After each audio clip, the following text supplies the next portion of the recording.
Usually, when we have a problem that is circumstantial, we are facing the reality of life. When we have a problem that is chronic, we are facing the reality of ourselves. Let that sink in for a second. If there is something that you have been struggling with over and over and over again in your life,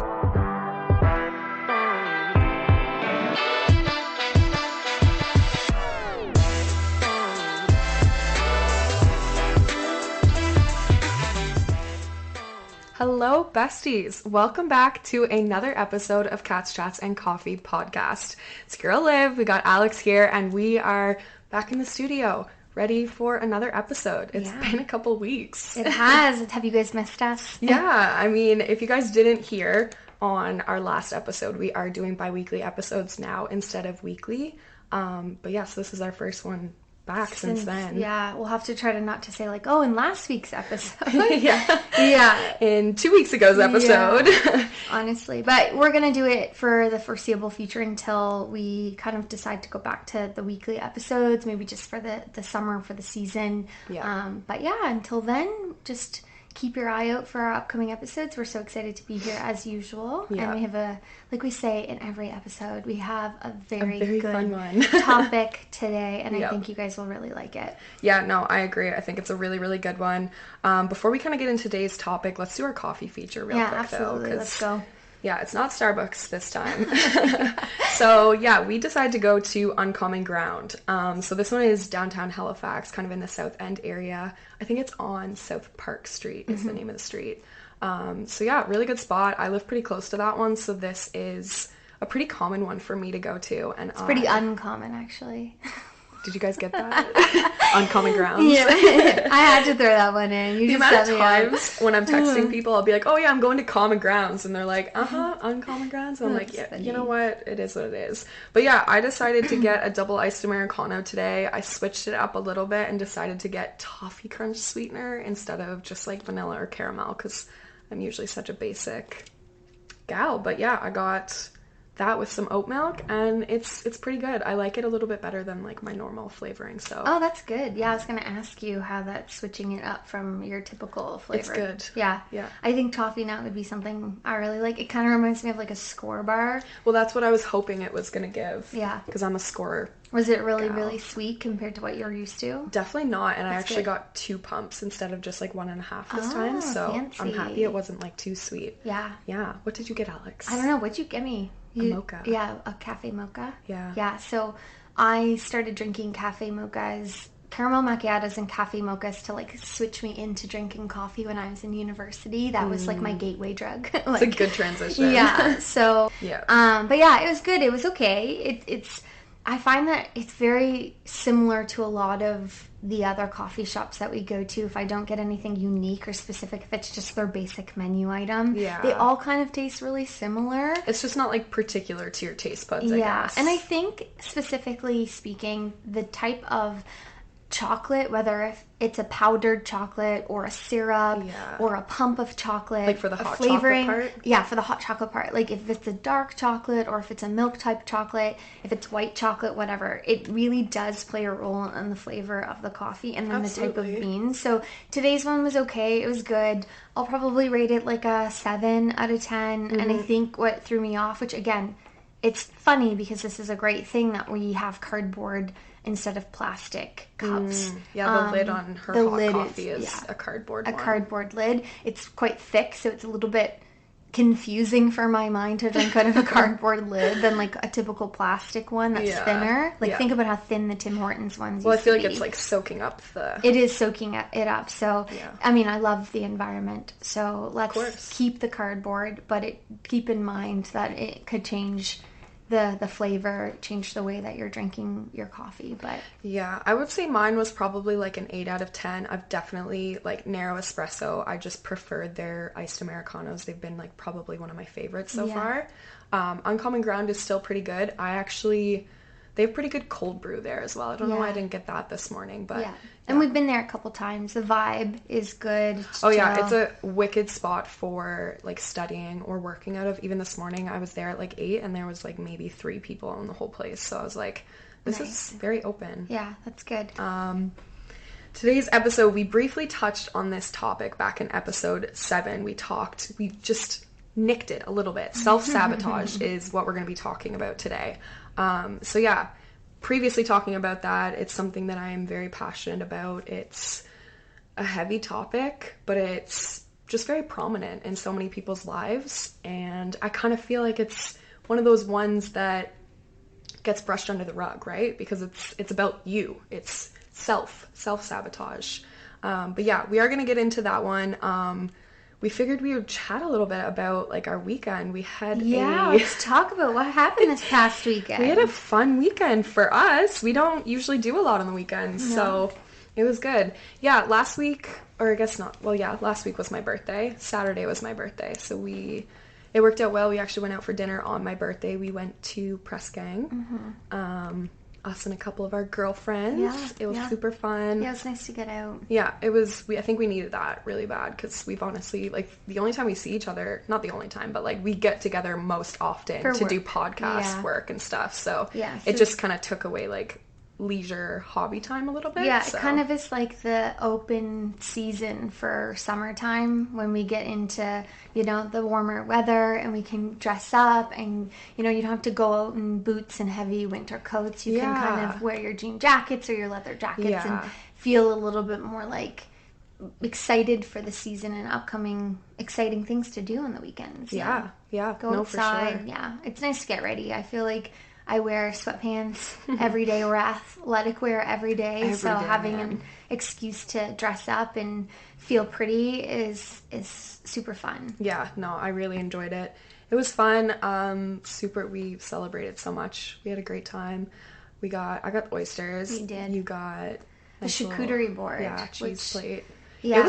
That was a fancy one. It was really, and I mean, I'm not really supposed to be eating cheese and gluten, but it's still super delicious. Like, it was perfect for like an individual size, actually. It was. You could totally share it. Obviously, like, it's an appetizer, but it's not like an outrageous size. Yeah, it was on like one of those individual square boards, and it wasn't too overwhelming. The only thing I didn't like on it was the chicken liver. I gave it to one of our other friends. But it was like a couple different cheeses, like brie, a couple crostinis, a few little meats and nuts and carrots and things like that. So it was really yummy. Yeah, it had lots of flavors to it. Yeah, I'm not a seaweed person. Press Gang is really, like, there is from the sea and from the land. Yeah. But it is mostly known for its oysters, which I don't eat. But yeah, it was nice to see something like that on the menu that I could enjoy, and it was yummy. Yeah, I am a seafood slut. Truly. I could have just went oyster after oyster all night. But shuck those oysters. No, I ain't shucking them. I just want to slurp them up.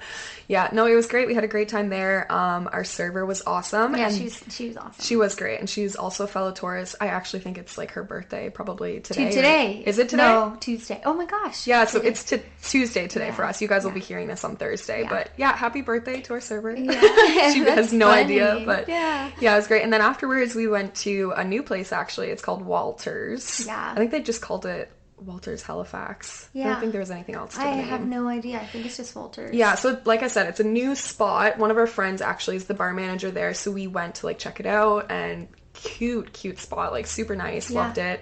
The drinks were great, the cocktails were great. The only thing is they don't have, like, I don't think they're on Google Maps yet. They don't even have like their location on like Instagram and stuff like that. Like, they are still very new. So it might be a little. It's been just a month that they had opened. Yeah. Yeah. And they're on Barrington Street. Yep. I don't even remember like what they're by, but we were pretty tipsy at this point. Yeah, they're at the end. Not the opening to Halifax, like at the beginning of Barrington. It's like more towards the end if you were to head towards like Spring Garden or it's the Marriott. I don't remember. But yeah, it wasn't a far walk from Press Gang. It was like 5 minutes for us, which was nice. But yeah, the vibe is really like classy, a little bit more high end. And you can see the entire restaurant from standing in any directions. Like, it's quite small. The bar is like the very focal point, and then there's a few seating around it. There's a lot of like bar seating, and then there's like a bunch of random tables, but there's more so bar seating than... Similar vibe to like the old Hermitage that just shut down, I think. Yeah, it did look a lot like that. That was kind of the... cute. Yeah, and a nice little group of guys. not little group, but there was like 4 or 5 of them, but they sent over a Pop-Tart for a toaster Liv. strudel, It was like toaster strudel meets Pop-Tart for her birthday, which was really sweet. That was sweet. Very, very polite guys, which was really nice. But they watched me drop a full... I knocked an entire fresh cocktail of Alex's on myself. I had a nice hot pink dress on for my birthday and just completely soaked my lap. I don't even know how you did it. You came back from the bathroom and like, I think it was my hair. Yeah, because I got up and you like jumped into the booth and like bounced. Because it was like a corner. Yeah. And I was trying to scooch in, and I think my hair, like the way that I like whipped in there, my hair like poured the drink onto my lap entirely. So crazy. But my toes were soaked. My shoes were sticky. Yeah, it's okay because I got another drink, which is good. Yep. No, I mean, I think I handled that well. The Chronicles of Liv when she's drinking for her birthday. Doesn't take much to get me a little tipsy, but that's funny. Yeah, we thought we would share that with you guys. Just give a little update on like where we're at, because I mean, 2 weeks are going to go by every time before you hear these episodes. Lots more to talk about each week, I think. I'm not trying to like be like, oh, I did nothing this weekend, so I'm going to share the nothingness of my weekend. Yeah. But I think, any types of new movies or shows or things that we're hearing, like we want to share that with you guys as well. Get you more involved. Keep you in the loop. What's going on. And and then we'll get right into, I think, today's topic, right? Yeah. So, just a brief little. So we are going to talk about self-sabotage today. So I'm sure you guys, if you saw our Instagram posts already, May is very commonly known as Mental Health Month in some places of the world. So, I mean, self-sabotage is very much on that trend. So we thought that just for the month of May, we'll have obviously another episode that'll go out before the end of May. And it'll probably be very similar on a similar topic as well. But so kind of the thing that brought up today's topic for me, I know that I mentioned we talked about it previously in episode 7. But also, I recently had, one of my subscribers actually sent me a gift, and it happened to be a book that was on, like, one of my wish lists that I've been, like, so desperate on getting in my hands, and I've just, when you got a ton of books, and you got to get through the ones you have first before you go buying yourself a new one. So the book is called The Mountain Is You, and it's by Brianna Wiest. So this has literally been probably my Amazon wish list since, like, 2019. Like, it's been there for years, and I just never had an opportunity to read it. And I think subconsciously I knew that I was struggling with self-sabotage more than I wanted to like actually confirm for myself. So I just recently got the book, and I'm only a few chapters in. Me and Alex actually just we're kind of doing like a book club right now, reading the book at the same time. We are not through it whatsoever, but it's, stirring the brain up a lot. Yeah, I think the funny thing is Liv was like, I started reading this new book, and like 2 seconds when she said that, I went to my bookshelf. We were on a Zoom call for one of our meetings, and I like pulled it out of my bookshelf, and I was like, you're gonna call me out and tell me to read this now, aren't you? I've got this, but I'm not read it. And it was so funny because the first thing I said after I read like chapter 1 was, oh my god, I feel like this book is calling me out. Even just like the intro or like the back of the book, I was like, ooh, okay, girl, don't hold back. Like, and I think sometimes with these like self-help books, it can be really hard to dive in because we are going to be talking about these themes today, but taking that next step, acknowledging, opening up the literal and metaphorical book of whatever it is that you have to deal with can be challenging. Just start with the first page. And I am like as we all know, I'm like 120% kind of girl. So like I have like 4 other books on the go right now. I have like 2 in Audible, 2 on my bedside table, and now I've started this one. And so I also have to take into consideration is like focusing really on the one book or what I want to read that is prevalent to my life at the moment. Because if not, I'm just going to be reading all this stuff and like not really taking it all well, because you want to be able to actively use it in the moment that you're learning and reading about it. So these types of books, I think you really need to just like set everything else aside, put everything else on pause, and like dive in. So I actually started, like Liv saw today, I actually have half the book like highlighted with the points that really were resonating and valuable to me. So we're going to be sharing those today with you guys. Yeah, for sure. Just a quick preface before we get into, so we split this one up into 3 parts, which we'll kind of go into each part, but just a quick preface, we obviously are not mental health care practitioners in any way. We're not therapists. We are just 2 girlies who have experienced a lot of trauma and a lot of our own personal experiences. And we're just talking about topics and sharing stuff that we've researched and learned about through our own personal experiences and the research we've done to share with you guys as well.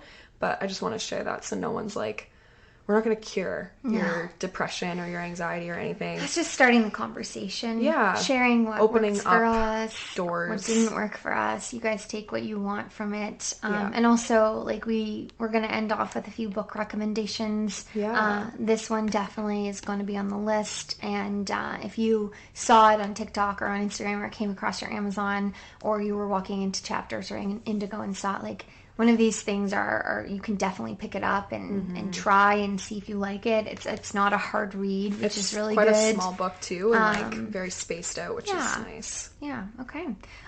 So let's just get right in. Are we ready to go? Let's go. Awesome. Okay. So the first section here we're going to talk about is, like Liv mentioned, is we're talking about self-sabotage today. But what does that actually mean? Like, what is self-sabotage, and how does that appear in our lives, and what does it, like, how does it show up, and why does it show up? So I'll just dive in right here. Basically what we're talking about is self-sabotage was always considered a product of self-hatred. It was considered a product of self-hatred, but let's be clear, it isn't. It's a coping mechanism.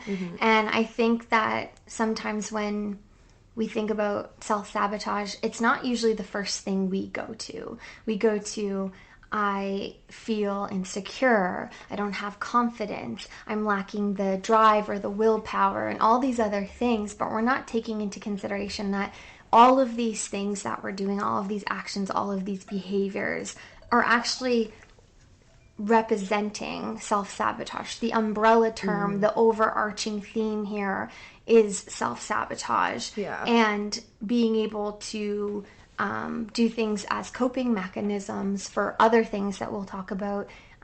So self-sabotage is basically creating opportunities to stay comfortable when we are afraid or when we are unsure or unfamiliar with an outcome. Well, think of like a coping mechanism. You usually reach for a coping mechanism when you're uncomfortable, when you're like in a state of change, maybe being pushed outside your comfort zone. And a lot of those specific things, like, you're gonna feel this change whenever you're growing, whenever you're like actively moving through something in your life, something that may be stagnant or whatnot.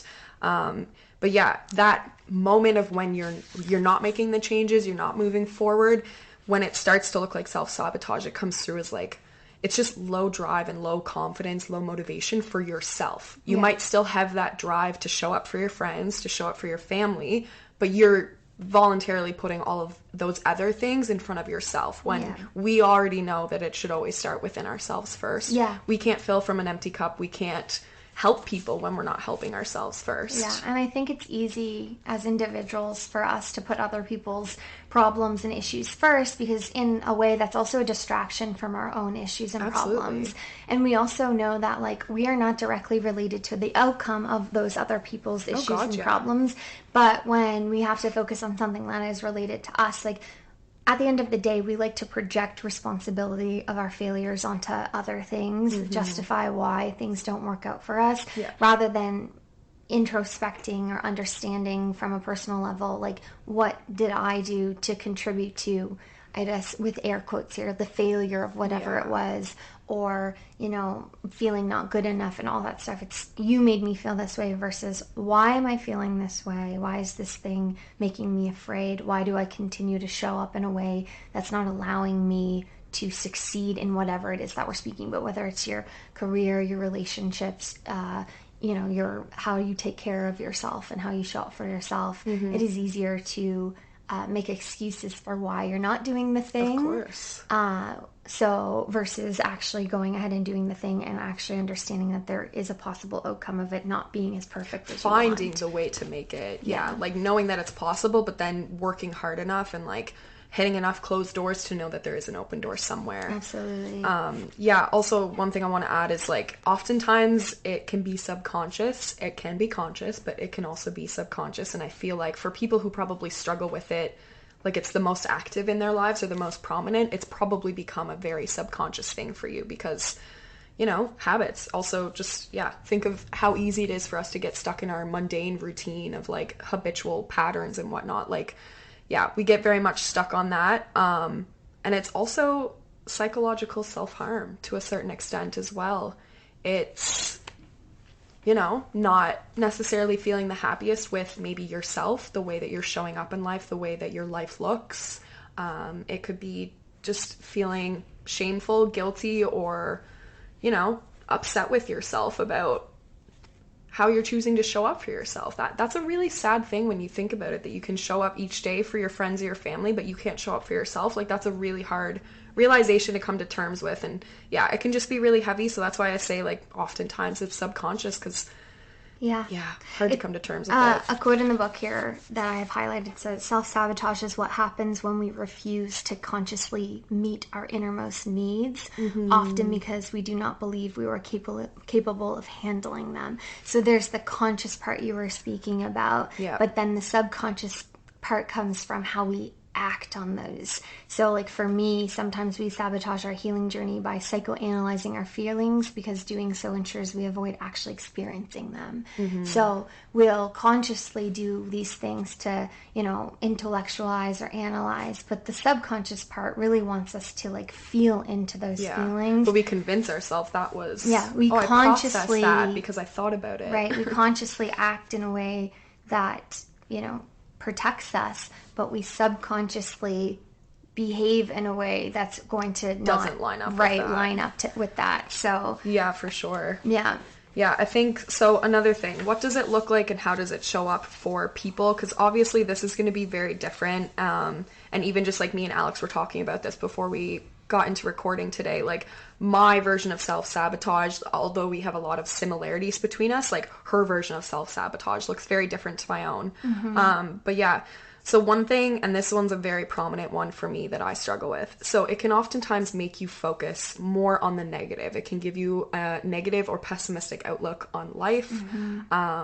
And basically, in a moment, you would just be more hyper-fixated on something that isn't working for you rather than something that is working for you. So something that I struggle with, although I am an extremely grateful person for everything that I have in my life, if I'm not actively working on gratitude, like every single day, I don't have that feeling doesn't just come up for me very easily. I have to actively, I find my brain tends to look at things and tends to analyze things and to see what's wrong, to see what I need to worry about there, to see what's not working, what I could do differently. And although it's a great thing because it helps me to improve myself, it, you know, you still have to like not having a positive outlook on life completely affects your entire energy spectrum. Yeah, and that's normally a product of how you were raised. It's a product of your experiences growing up, mentors, coaches, parents, friends, you know, our self-talk, things that we've experienced,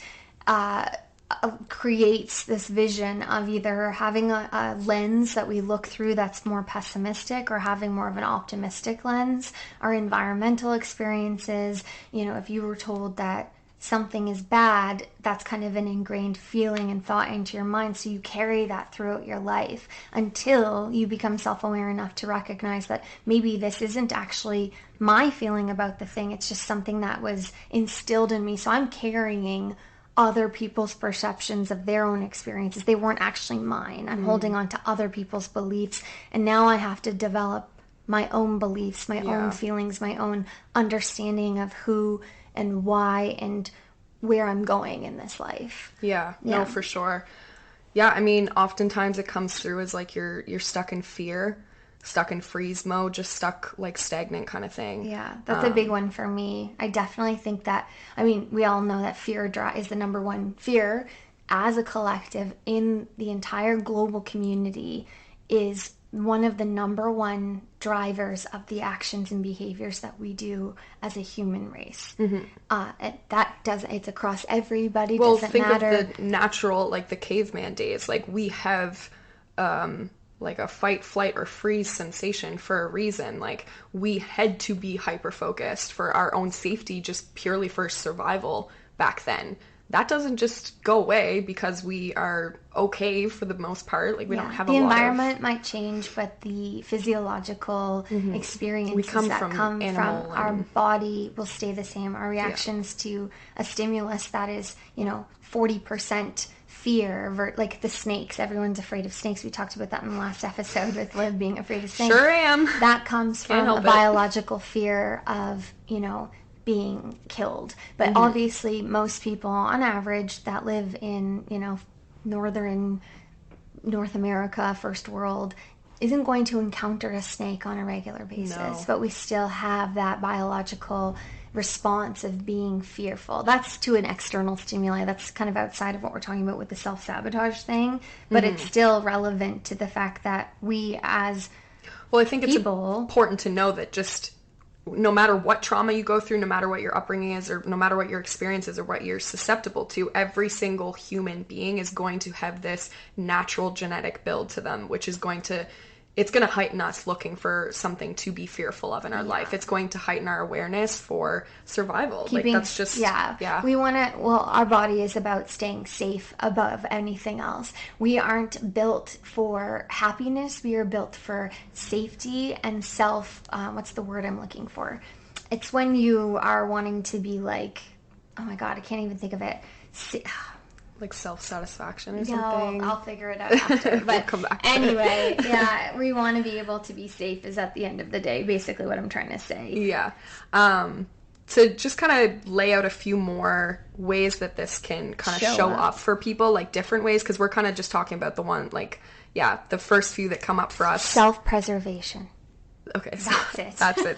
Glad you got that one. Somebody else is screaming self-preservation. Probably. And now their anxiety is gone because I got it. Yeah, I'm glad you got that built for in the episode. Self-preservation, not happiness. Yeah. Yes, no, that's very true. That's funny. So just some other ways that'll show up for people, and kind of listen in on these because some of these might be very presentable for you, and some you might not even be aware of yet. So some strong feelings of low self-esteem. So these kind of all go hand in hand: imposter syndrome and perfectionism. So everyone probably has heard these other terms, and we will definitely dive further into these topics because they're prominent in both of our lives, but also something that we've struggled with and actively have worked through over the years.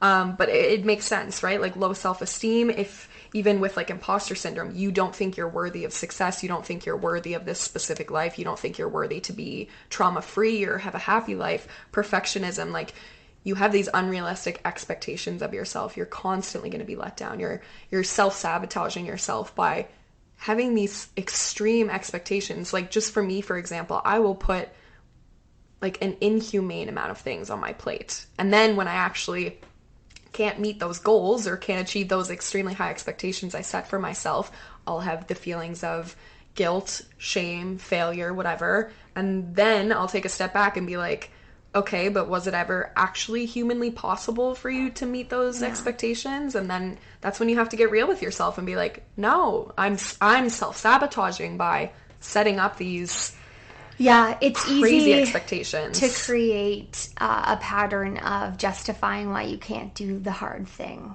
And when you are creating a self-fulfilling prophecy of failure, it's well, see, I wasn't going to be able to do it anyway because of this, this, and this. That's one of the whole points But at the end of the day, it's basically because you're setting up unrealistic expectations from the very beginning versus you have this thing that you want to start off by being perfect instead of just doing the thing, just starting it. It's because your brain's confirmation bias works to affirm your pre-existing belief about yourself. And if your pre-existing belief is, I'm not good enough, or I'm a fraud, or I'm going to be found out that I'm actually a shitty person, which is our imposter syndrome, that, I'm going to just show everybody the true version of myself.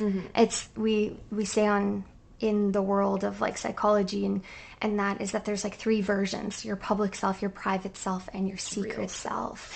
And sometimes people are so fearful of people seeing their private self or their secret self that they change their public perception of who they are via being a perfect perfectionist, people pleaser, all the things that we do in order not to be quote unquote found out. Yeah, and I think so that kind of ties into the next point, is comparison of self to others. So this, exactly how she was just saying, if you are, and social media, we already know, is awful for this. It's a highlight reel. You're going to look at that and you're constantly going to be comparing to the best parts of people's lives, the fake like exasperated parts of people's lives. You don't see when they're at home struggling. You don't see like what their finances look like or their health, or you don't see any of these behind the scenes things. But yeah, so that's a very similar thing, like putting yourself up on a pedestal, trying to make yourself look better like everyone else is doing on social media, like trying to come across as more successful, or you've got your shit together, or you're happier than you are, or whatever that is. Like,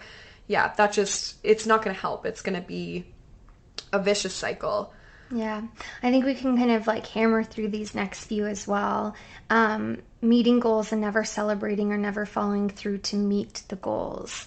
That's a big one. I think, you know, with that. Yeah, I think it's easy for us to not want to celebrate the goal, because even if you achieve the goal, there's always going to be that part of you that says, there's the end goal, right? It's never good enough. Better. There's something better. It's the journey, or we're going to keep looking. We're going to keep trying to, like, it's similar to me. Is like, I've talked about this before. I have this belief that I need to work, like, once I fix one thing, what's the next thing? What's the next thing? I don't take stock or think that, you know, things that we do are not worth celebrating because they're not good enough. They're still not what I wanted it to be. It might have been 80% versus 100% of what I wanted. Or it's step 1 of step 10. Right. But it's like, that's the first step of the 10-step process. You can't get to step 2 if you don't start. And also, like, by the time you get to 10, are you going to feel great if you didn't celebrate every single step on the way there? Probably not. You're going to get to 10 and be like, well, look how far 100 is. I'm never going to make that kind of thing.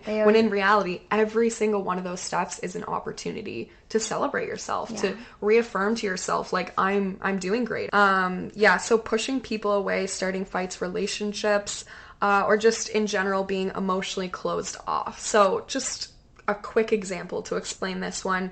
If you're not happy, are you going to go out in the world and be a really positive influence on other people's days? Absolutely not. How many times have you been having a bad day and you snapped at like a customer service, or flipped someone off driving, or snapped at your partner or your friend or whatever it is? Like, we already know if we're not happy and content in our lives, we are taking that exact energy out into the world and we're sharing that. So it's going to affect your close relationships. It's probably going to instigate fights, or you might be more sensitive to people saying things to you that you wouldn't always be. So it's just important to know that this is going to heavily weigh on like your emotional regulation. Yeah, I definitely think that when people think of self-sabotage, it's often related to relationships. Like, oh, I always self-sabotage my boyfriend or my girlfriend or my partners. And it's either they're not recognizing that there's a root cause, like, why am I doing this? Why do I continue this pattern? Is it because I'm not actually speaking up for my needs, for my boundaries? Do I not actually like this person, so I'm trying to find an easier out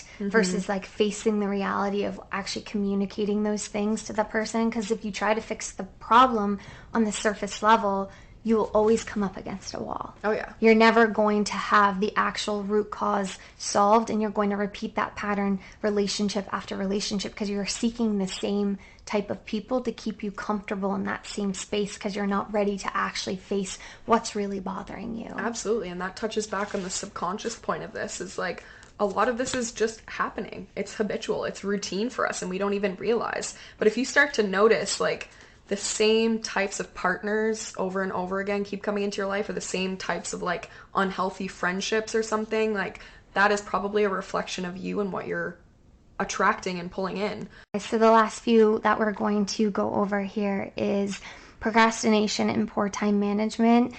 We often do this because we believe things are going to take longer or things are going to be harder than they actually are. So instead of just diving in and starting it or doing the necessary steps that we need to go and actually get the task done, we put it off, and prolong it because it's more comfortable. It's easier to stay in that freeze mode that Liv had been mentioning earlier than actually just starting the task. Or it's even the avoidance of like that self-awareness, knowing you've been doing something that has been sabotaging yourself. And we make excuses like, it's too hard, I'm exhausted, I don't feel well, XYZ, I don't have time. Biggest one. And I think procrastination is a big thing that shows up in our everyday lives. I know it's one of my biggest things that I do to self-sabotage. Yeah, me too. And the next one here is impulsive decisions, or repeating our mistakes, patterns, and situations. And we do that because we understand the outcomes of past experiences that we had, so we can foresee and know that. I was saying to Liv earlier that it's an anticipated uncomfortableness. Yeah. I know I'm going to eat this piece of cheese that's going to make my stomach hurt because I anticipate being uncomfortable. I've experienced that before. I'm used to it. Yeah. Or I'm going to go back to this guy who abuses me or hurts me or uses me for sex because, you know, I already know that this is his expectation out of me. Yeah. That's all It's I'm kind going to of get from him. like a control thing, right? Yeah, You're we're controlling the outcome. Yeah. If it's going to fail, at least it's going to be in a way that we've already can anticipate or be uncomfortable. Yeah. Or, sorry, We've not gotten uncomfortable through it with. before.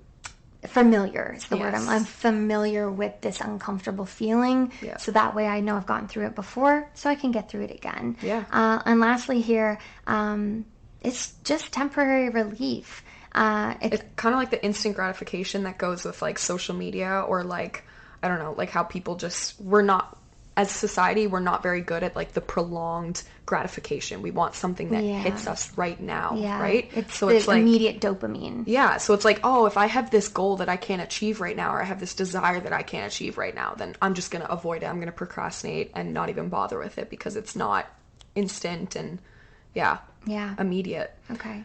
To get into part 2, we are gonna kind of explain like where self-sabotage comes from, what it kind of stems from, how it might manifest. We did briefly mention a few of these things already in part 1, but we'll just briefly go through them and share as much as we can with you guys. So as Alex mentioned, like the number one thing that this stems from is an irrational fear. And the reason I say instead of just fear is irrational fear is because oftentimes it's not even logical. We convince ourselves, like Alex was just saying, things are going to be harder or it's going to take longer time or that we're not actually capable of doing that. How many times have you procrastinated or avoided, I don't know, starting a business, or maybe it was learning a new skill or learning a new language or whatever it happened to be, cook a new meal, whatever it happened to be for you. When you actually follow through with that, does it ever actually end up being as hard as you convince yourself it's going to be? 9 times out of 10, no. You probably enjoy the process a little bit more. You maybe learn something out of it, takes less time, you feel great. I know that's one that happens to me all the time. I will procrastinate going outside for my walk or doing the meditation. I tell myself I'll meditate every day and then I end up doing it like once a week. But that one time that I do it, it feels great. Mm-hmm. So it's irrational fears. It's not even something that, is logical to be like, you know, that you can actually talk yourself out of it with common sense. Similar to our episode on overthinking, is we're always going to think the worst outcome or the outcome that is, you know, the extreme version of the potential outcome. Like, it's going to cost us this, it's going to cost us our friends, our family, the way I feel about myself, my whole life is going to change, I'm not going to know XYZ, and, you know, I've created and established this version of myself. What does this new version look like that I'm unfamiliar with, like we were just saying? So, yeah, no, exactly. Yeah. Self-sabotage, how does it manifest? Deep thoughts and beliefs that we have about ourselves or the world around us. The example here is if you were instilled by your parents that all rich people are bad, money is not a good thing to have, therefore I can't be rich, or I'll be a bad person if I become rich, or people are not going to like me, the more successful I get, the more lonely I'm going to be, all these things. Yeah. So and then we start looking for ways to affirm these beliefs. The self-fulfilling prophecy. Yeah, exactly. So just because someone else had a belief of money being a bad thing that they're telling you, and you walk through life thinking money's a bad thing, you're going to find ways to actually justify that belief and clarify that that's how you feel about the world. Even if you don't realize it. Yeah, like the subconscious belief of that. You don't know where it comes from, and that's fine, but it is working on understanding if you have a trigger or you have a negative feeling, is instead of reacting and acting like you normally would, is taking that step back and understanding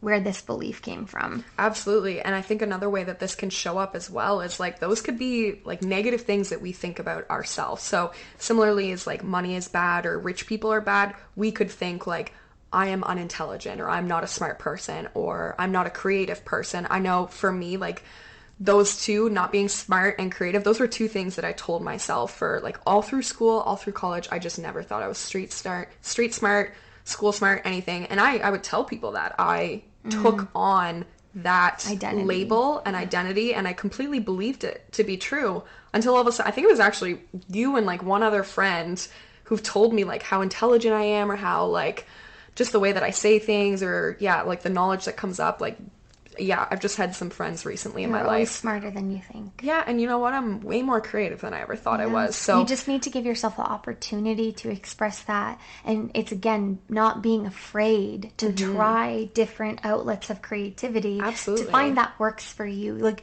they say Steve Jobs and Elon Musk and all these celebrities they failed 15, 20, 30 times before they actually found the thing that works for them. But the reason they're talked about, and we're talking about them in a podcast, is because they kept trying, or they would come to a closed door or fail at something, and they would pick themselves back up and try again, or they would try something else. Yeah. But yeah, that's definitely a big one for a lot of people. Yeah. Your life and the way it manifests is a reflection of how you feel about yourself, which we've kind of mentioned, which was created by piecing together inputs and influences from people throughout your life. It's kind of like what we were saying earlier about if we had coaches, mentors, your friends, your mom or dad, their beliefs are being inputted into you and the way that you look through the world. So you're taking on somebody else. It's like wearing another person's pair of glasses. Absolutely. We don't have, like, especially as kids, we have our parents, right? Or whoever, our guardians, whoever that is for us. Like, we're under our development stages. We don't really have a choice. We don't know any idea what we're learning is maybe not true or is harmful to us or anything like that. For the longest time, I actually didn't even know that there was like pretty significant parts of my childhood that were severely traumatic, and that I formed PTSD from that. Like, I thought that was normal. I thought that was everyone's childhood kind of thing. But the thing is like, we don't know any different, especially at our younger, like, susceptible ages. But then think when you go through school, like, your teachers, Alex said coaches, like, you were big into basketball. I know that has a heavy effect on you. I was huge into figure skating. Like, where do you think the perfectionism came? And that was probably similar for yours as well. But yeah, it's like, these people influence us throughout our lives. Even nowadays, like, we're full-grown adults, but now it's our friends, or it's the people that we meet on the streets, or even social media is going to have a huge influence on us. Yeah, I use the metaphor as like we walk through life with a backpack, and we are picking up, let's say, everyone's different biases, limiting beliefs, projections of ourselves, and they're like rocks, and we're putting all of these different people that influence us, that usually are important to us, relationships that mean something, and we put those limiting beliefs or those biases or those opinions into our backpack, and we carry this weight around us, and it's invisible. It's not even ours. And we don't know. So when you start to heal, it's scary because you've been used to this kind of almost like a hug, like a comfort of this weight that's been on you, and it's unfamiliar to be able to remove each of these limiting beliefs and start to become free of what you know and what you were used to all of your life. And that's a scary thing for anybody to not know the kind of person they will be when they're not carrying this backpack around every day. And it becomes like a safety blanket, kind of. Like, yeah, especially like whatever traumas you experience like at a young age, like that stuff sits with you into your adulthood like way longer than you realize, unless you actually do active work to like move through that. I think there was one more point you wanted to make about the upper limit, right? Yeah, so one thing that I've learned in my journey of healing, specifically for my own personal experience, is being an anxious person, or being a high functioning anxiety type of like human being, is that my brain is used to being stressed. My brain, whether it's been in work or in my relationships, is used to be on high alert. And that also comes with trying to heal from burnout, and when you slow down, and like even COVID played a massive role. It like forced a lot of people to start healing and realizing that, okay, all these distractions, all these things I have to do, my to-do lists, my deadlines, all these expectations others have of me isn't a reflection or conducive to my actual way of life and how I want to be. So when you start to heal from burnout, when you start to slow down and you're like not used to these things, not used to being stressed all the time, you find ways to reintroduce that. Yeah. So what we call that is hitting our upper limit. So unfortunately, they say that people are not used to being happy, being of pure love and joy, and walking through life in an optimistic way. Yes, we can have optimists and pessimists, but at the end of the day, we have a limit that we place subconsciously upon ourselves of what we allow ourselves to be and the limit of happiness. So if we hit that upper limit of happiness, then we immediately say, okay, I've reached my limit. Now I'm going to go back down to being unhappy because I'm used to living life, seeing life through that lens of being, whether it's pessimistic or angry or fearful or whatever that looks like. Yeah, lots of things. We won't allow ourselves to find healing because it's uncomfortable for us even to be fully happy.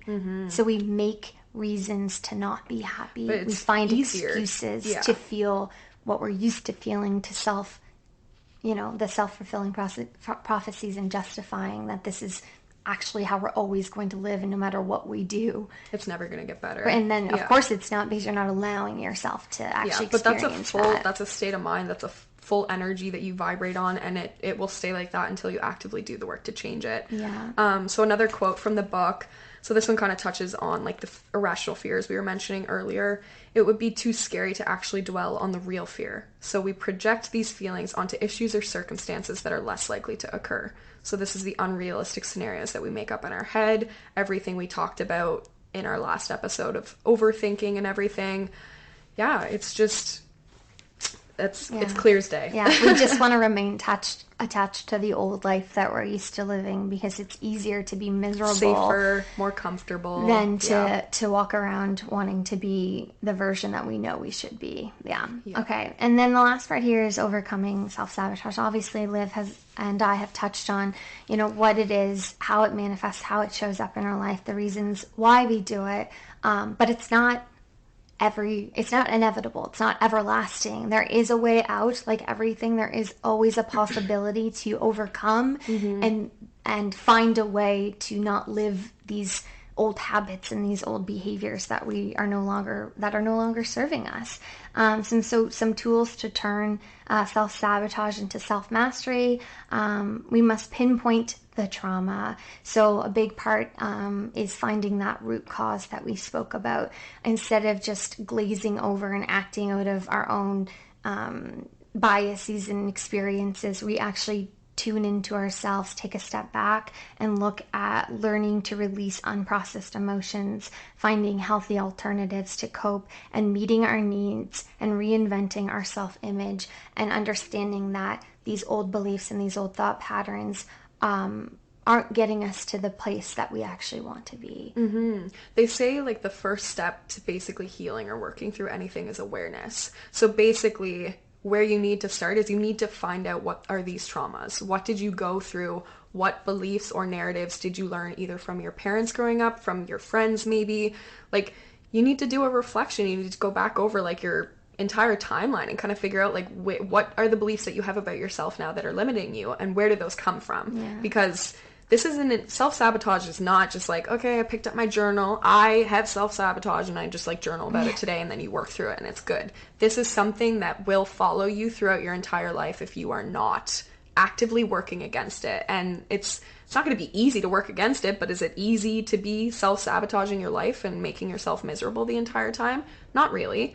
So yeah, kind of like the first step to starting with your trauma is you need to probably get help. You need to outsource and do some introspective work as well. So this can look like a variety of things. We're obviously just kind of going to lay it out for you guys, and you guys have to pick and choose what works for you. We can't sit here and tell you like, oh, Jenny at home over there, I see you, Jenny, you need to do some meditation and journaling. Like, we're not going to know what's going to work for you guys. We don't even really know what's going to work 100% for ourselves yet. Like, we're still in the middle of like working through this. Yeah, and it's okay to try different things. Yeah. If something doesn't work, it doesn't mean you're failing at that thing. Absolutely It not. means that there's 15 different more opportunities for you to try something else. Yes, and I think another thing to note is that sometimes these things could work for you for a certain period of time, and then yeah, it's okay for them to stop working or for you to have to outsource to something else. So I'm just gonna lay them out in a list form. So like working through trauma, the best place to start obviously is therapy. There are countless different types of therapy: talk therapy, CPT, CBT, EMDR. I personally have done EMDR and felt that helped me a lot, so that might be a good one for some people. And then there's other things like breath work, meditation, just basically the practice of being present or still in life, like that peace. Because like Alex was saying, we don't think that we're like worthy of happiness, or we just think everything's supposed to be hard and everything's going to be miserable, having that kind of like negative, pessimistic outlook on life. So we need to change that. The best place to start with that is to calm your mind, to bring peace to it. So it goes back to the overthinking. Like, how are you going to shut down those thoughts? You need to breathe. You need to become present in this moment and stop dwelling on the past that is holding you there, or the future that is causing you this tremendous anxiety. So yeah, journaling obviously is another one. So you can do some internal shadow work for this as well. I really enjoy doing that. Another thing that is really, really big is body work. So you got to do the inner, you have to do the emotional. You have to find out where these traumas come from. You have to find out what your root feelings are, what the root cause of all of this is, but you also have to actively like process. Move through that. And I think this is something that we as humans have really lost touch with and struggle with more so than anything right now. So that could be a variety of things. That could just be a walk in nature for you. That could be dancing. There are other methods and modalities of literally shaking your body. Yeah. There's like, I know some people do like, Tai Chi, karate, pillow fight, taekwondo, boxing. like there's face tapping, there's acupuncture. I love the pillow fight. Yeah, I caught that. Yeah, that there's cute. What I mean by pillow fight, less so like hitting someone else with the pillow and like literally fight your own pillow. Throw it on your bed, punch it, like. So it basically what it is you have all these feelings inside you that you have to release. So think of like anger, sadness, guilt, frustration, loneliness. What, like, when you decide what feeling it is, what do you need from that? If I was angry, I absolutely want to punch a pillow. If I was sad, I probably want to cry. Maybe listen to a sad song. Yeah, so you can blare your music and just sing it out loud, or like dance profusely and kind of stupid to it. Shake your body, just throw it around. I like to jump up and down sometimes. I find that to be very helpful, but it's probably something that you need to do a little bit more research into. I know another one that a lot of people do is like yoga or just stretching and foam rolling. Think of releasing that stagnant energy from your body. Well, think of any like muscle or pain that you have in your body. Like, that's probably stemming from trauma or something like unprocessed emotions or beliefs about yourself, limiting beliefs and feelings. Or the specific self-sabotaging like tendencies that you have are affecting the way that you show up in the world, which is affecting the way that your body is going to feel. And basically there's a lot more we could go into there, but I hope you guys get the gist of it. There's a wide range of activities that are there for you, for your mental health and your physical. And doing exactly what we're doing, which is talking to a friend. Yeah. That's a big one as well. I know that specifically helps me, because I know if I'm alone, it's harder for me to process. So having somebody to externally process the way you're feeling and have them point out and call out a different perspective, right? Yeah. One quick thing I want to add that started helping me when I was starting to recognize my triggers instead of reacting, and starting to look at how do I respond appropriately instead of lashing out or having an angry or limiting belief, is like take a pad of paper, like a sticky note, or even use your phone, and just put bullet points of like a moment in your day that might have bothered you, and just say like, so-and-so Bob said this and it bothered me, or I felt this way in this experience, and just start writing a list of those things. Write your like unfiltered feelings and opinions. Yeah, and they can just be bullet points in short point form, like how I felt pissed off about this, and then when you are feeling okay in a moment where you're like, let me take reflect. A breather, come back. Yeah, maybe it's at the end of your day, at the end of the week, maybe it's the end of the month, and you've collected all these triggers and all these feelings, and then you sit down and you read your note, and you feel into those moments, but you're not in a headspace of being negative, so you're able to like look at that feeling as a cloud passing by or a leaf going down a stream, and watching it, understanding it, and then maybe writing some thoughts of the reasons why you may have felt that way. Yeah. It's really good to do with your partner instead of saying what you want to say, or a friend that you want to lash out and say something that you might regret. Is like, say that thing in your notes and go back to it when you're feeling better, so you can actually process it with a clear mind and a clear heart. Yeah, no, I think that's huge, because yeah, oftentimes we just kind of get caught up in what the feelings are, and that can be tough, because we're telling you guys you need to feel your feelings, you need to process your feelings, but you also need to be mindful that when you are doing this, like, don't go take those feelings out on people, or don't take them out on yourself, kind of thing. The starting is to get real and honest with yourself first, and that's usually the hardest thing. It's like, I'm going to understand, I might intellectualize this, but what Liv was saying with moving the body and connecting your mind and your body and your soul and your mind and your body together is like, you can't fully heal unless you use all three. You can't heal your mind and understand and have all the tools and process it intellectually unless you're feeling it in your body. You can't allow yourself to cry all the time if you're not understanding from an intellectual mind part why your body feels like shaking and crying and reacting. So you need to have all three and connect your mind, body, and soul to be able to fully move past whatever that thing is that you're struggling. It's like the leg and the stool. If you saw that one leg off, you fall over. If you don't heal or connect, if you just focus on like inner work, but you don't focus like the emotional aspect, but you don't focus on like the physical side of it or the spiritual, like, you'll get so far with that, but you will notice that you will eventually hit a place. And I think that's a really good point, because I feel like that is probably where you and I are right now. And let's pull back and share a little bit of us here for a minute. Like, I'm really good at the journaling. I'm really good at the analyzing of my emotions. I can pinpoint them. I've actually been doing a lot better at crying. Where I do struggle is the physical. And I think this is just, we weren't taught this. We were never taught that I just learned, like, not even that long ago, that it takes 90 seconds to release an emotion. Like, that's not that long. If you literally just set a timer for 90 seconds and stretched or foam rolled or just literally sat there and rocked back and forth and let yourself cry, like, that would, you know what I mean? That would play such a bigger role on it. But yeah, I guess me and you are kind of at a place where, like, we're pinging each of them slightly, but we haven't gotten all three pillars together. We haven't connected those dots. Yeah, and that's just to let you guys know, like, we're sharing this, but that obviously doesn't mean that we don't have this figured out. This is a prominent topic for us because it is prominent in both of our lives right now. Yeah, we did talk a little bit about where we're finding in our own personal lives where we're self-sabotaging.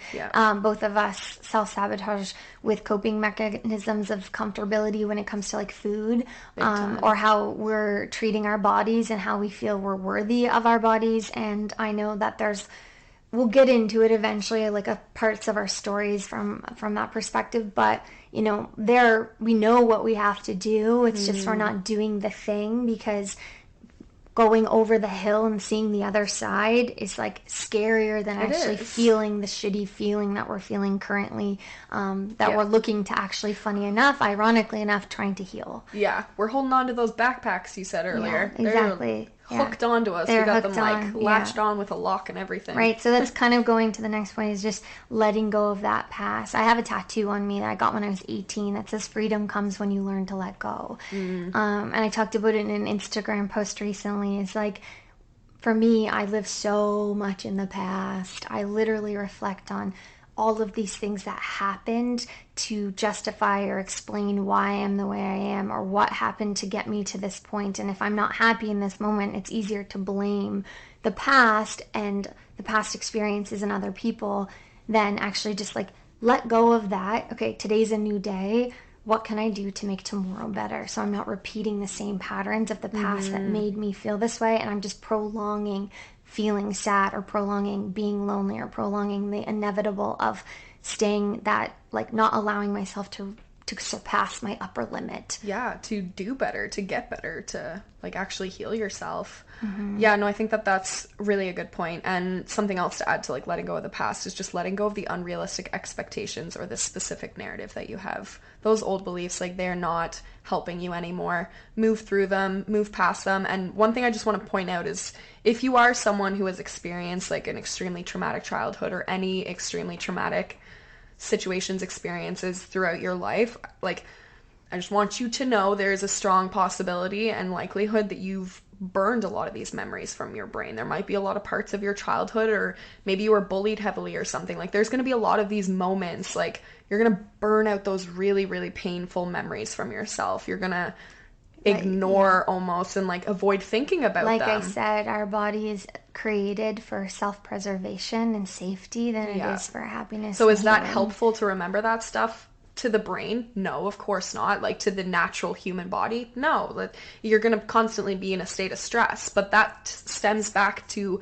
the physical movement about this is so unbelievably important. If you don't have a physical release, you can dwell on the emotions as much as you want. Crying is great, but I feel like you even need something that works a little bit more for you. Yeah, because in the end, your body thinks it's protecting itself by hiding, your mind rather, that controls your body by hiding those emotions, but it actually in the long run is hurting you. Yeah. And it's causing more pain, more, autoimmune issues, more behavioral issues, more mental health issues, versus actually like letting and releasing those things go. Because yes, it's shitty and hard in those moments. Maybe it's months, weeks, years. I don't know how long that could take. Could take a while. But it could save you from the next 30 years of even more hurt and pain and drama and trauma. That also, wouldn't you just want, like, wouldn't you rather live a life knowing, oh yeah, okay, it was hard, but I was working towards what I wanted the entire time? So that hard is worthwhile because I know that I'm headed in the right direction. Mm-hmm. When it's something that we're not working towards, it's,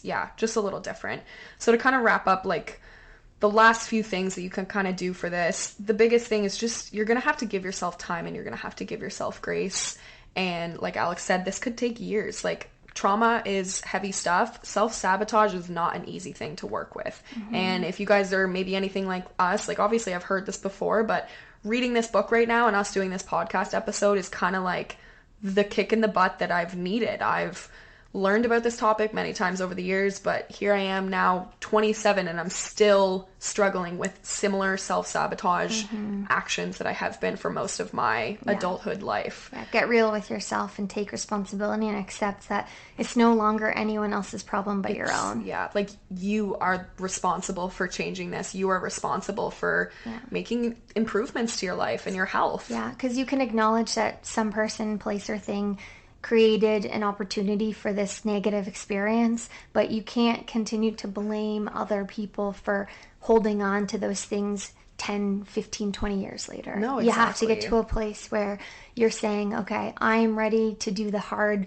thing. I'm ready to give myself kindness. I'm also ready to surround myself with people that can support me during this and exit out and remove people who are not going to be there for your best interest at heart. Yeah. And that's another word, is set yourself up for success by doing a couple of the groundwork things, whether it's like quitting a job or leaving a bad relationship, so that you can actually heal in an environment that is conducive to your healing, with people who genuinely love, support, and are ready to help keep you accountable to that healing and be a caveat, or not a caveat, be a support system to help remove those rocks from your backpack. Yeah, no, exactly. You're not expected to do everything alone in this world. We aren't meant for that either. No, like, humans do need connection, and the people closest to you, like, will be able to help and support you and lift you up for sure. But yeah, it's your own responsibility to do that, just the same as it is everyone else's own responsibility to do that. So the last thing I want to add here, and then I'm going to share one more quote.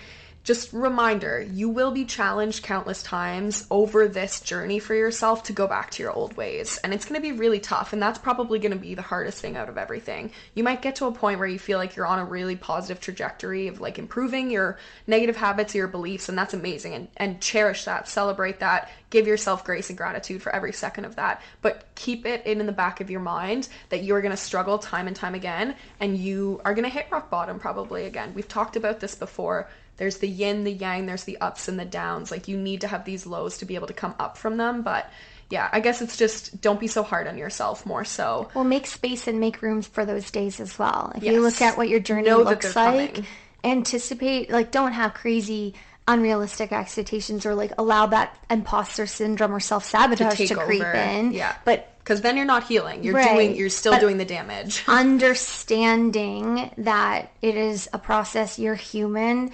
and it is unraveling and unweaving a web that has been tightly woven for X number of years. And you're not going to wake up tomorrow with it perfect, but if it's slightly better than you were the day before, even if you take 2 steps back and 1 step forward, you're always slightly moving forward to a better place.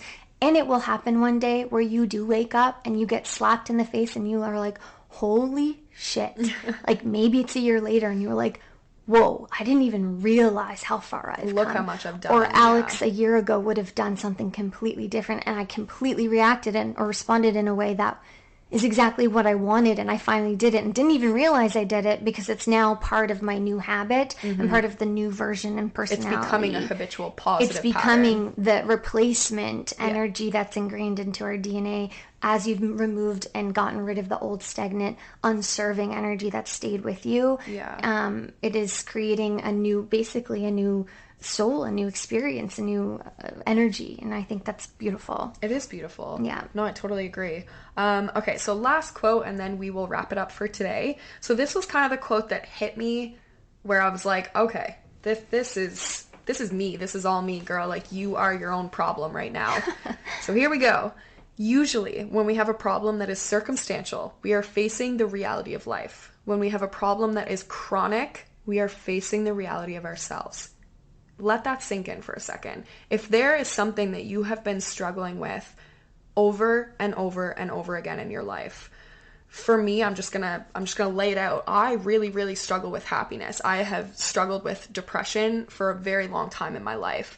And I think I've convinced myself that it's circumstantial. When I leave this apartment and I get into that new apartment, I'm going to feel better. When I move from PEI and I move to Halifax, I'm going to feel better. Whenever I quit this job and working for people and start my own business and like become an entrepreneur, I'm going to feel better. And frankly, that is just not true. And we all know that. It's harder to kind of like believe that in the moment. But yeah, if you have a chronic issue that is just repetitive for you, it's been over the years, just take a step back and look at it and really dig deep and figure out what the root cause of this is. And I hate to break it to you, but it's probably going to stem from something from your own. Yeah, your own I know. Control. I caught myself saying that, if I just made more money, I'd be happier because I'd have more opportunities to do this. Or if I just had a house or a dog or a boyfriend or lost 15 pounds, I'm going to XYZ. And well, why do you think celebrities aren't the happiest people in the world? Why are millionaires not the happiest people in the world? Yeah, you can have... Otherwise they would be if they had everything, right? Yeah, you can have all the things in the world and still feel... You can be surrounded by a million people and still feel alone. All the money in the world and still feel empty and poor in other ways. And they say that some of the most happiest people are farmers, and some of the most unhappy people are like doctors and lawyers. Exactly. And you look from an external point of view and you see these lawyers and doctors have everything, and farmers live these quiet, humble lives. And it's getting back to the root of like what we as a human being, what are our basic needs, what are we created on this life for. If we can fulfill those basic needs, we can find something that actually is reflective of our own beliefs and desires and goals in a way that's realistic and supportive of who we want to be in our future and conducive to loving ourselves and others. And you're golden, guys. Yeah. It sounds easy. But, all the other stuff we said. But anyway, that was great. Love that last quote. Yeah, no, I think that one was definitely a heavy one. We know that this is a heavy topic. We know that this is not easy. Like we said a couple times through this, we are both going through this right there with you guys. So take what you need from this episode, find the things that are like meaningful to you, and start small. Pick one thing to kind of make a change for yourself. And when you can stick to that, then that's when you start kind of adding something else to it. Yeah, that's actually a great point. Is what we like to do to self-sabotage is we do all of the things at once. Yeah. Or we get overwhelmed by the thought of everything that we don't even start, the procrastination, right? Yeah, it's like for me, I tried to start like 75 hard, which is like a crazy workout program. I tried to do that one too. I think I did that day. Yeah, and you realize like you're only going to set yourself up for failure unless you are that type of person, and that's totally fine too. But like maybe start with just one workout a day or going for a daily walk or something. Or like instead of cutting out 15 things from your diet, you just remove one. Get rid of the pop. Replace, yeah. It's like, yeah, exactly. You got to figure out what are the biggest things for you. Like, look at yourself. This is where we said, like, get real and honest with yourself. Look at the biggest thing and start there. Start small, start there. Yeah.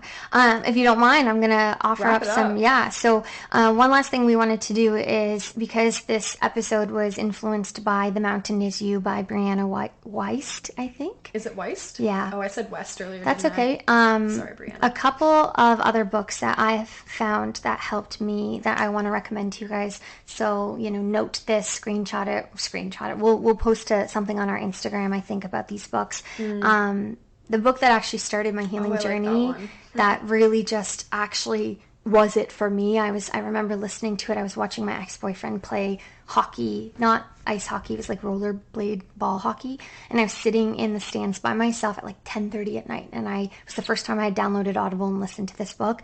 You Are a Badass, How to Stop Doubting Your Greatness and Start Living an Awesome Life by Jen Sincero. I have that one on Audible started too. My journey, and it really resonated and reflected where I was. And that was in like 2018. So if it still sticks with you. Sometimes you just need to hear someone, and that's why we made this podcast, right? Sometimes you just need to hear someone say the things that are already going on in your brain that you're just not listening to. So Jen Sincero, You're a Badass. Elizabeth Lesser, Broken Open is really good. Never heard of that one. Sarah Knight's Calm the Fuck Down. I listened to that on an airplane, which was quite funny because I was like, damn, I am needing to calm the fuck down.